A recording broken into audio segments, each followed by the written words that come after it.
Bonjour à tous, aujourd'hui nous allons opérer un focus sur les fonds de concours, sur l'utilité des fonds de concours, en prenant en particulier l'exemple des legs consentis à l'État.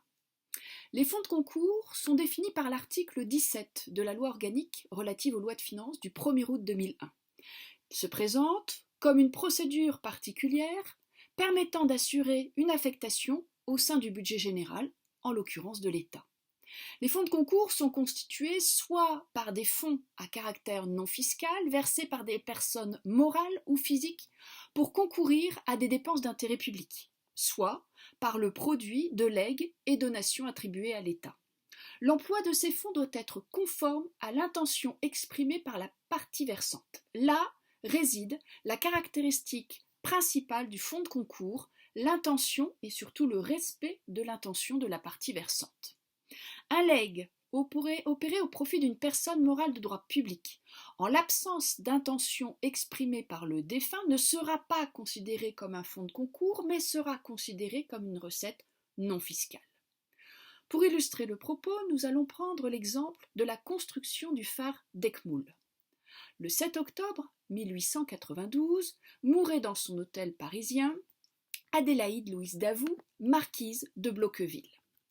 Dans son testament, daté du 2 février 1885, elle nous dit « Ma première et ma plus chère volonté est qu'il soit élevé un phare sur un point dangereux des côtes de France, non miné par la mer. Mon vieil ami, le baron Bode, m'a souvent dit que bien des anses des côtes bretonnes restaient obscures et dangereuses. J'aimerais que le phare d'Eckmühl fût élevé là, mais sur quelque terrain solide, granitique, car je veux que ce noble nom demeure longtemps béni.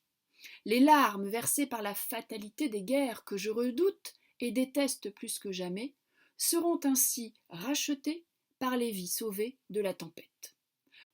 Je consacre à cette fondation la somme de 300 000 francs, voulant ce phare digne du nom qu'il portera.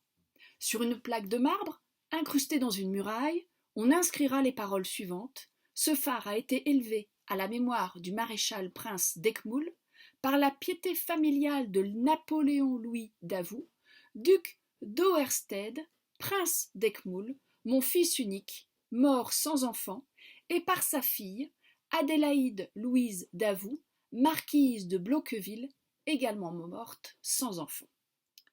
Pour réaliser les vœux de la testatrice, la tour du phare fut entièrement réalisée en pierre de Kersanton, la plus belle pierre de Bretagne. Les parements furent réalisés en matériaux inaltérables. Le phare d'Eckmühl, du nom d'un village de la Basse-Bavière, Eggmühl, le nom a été mal orthographié. Inauguré en 1897, le phare d'Eckmühl culmine à 65 mètres.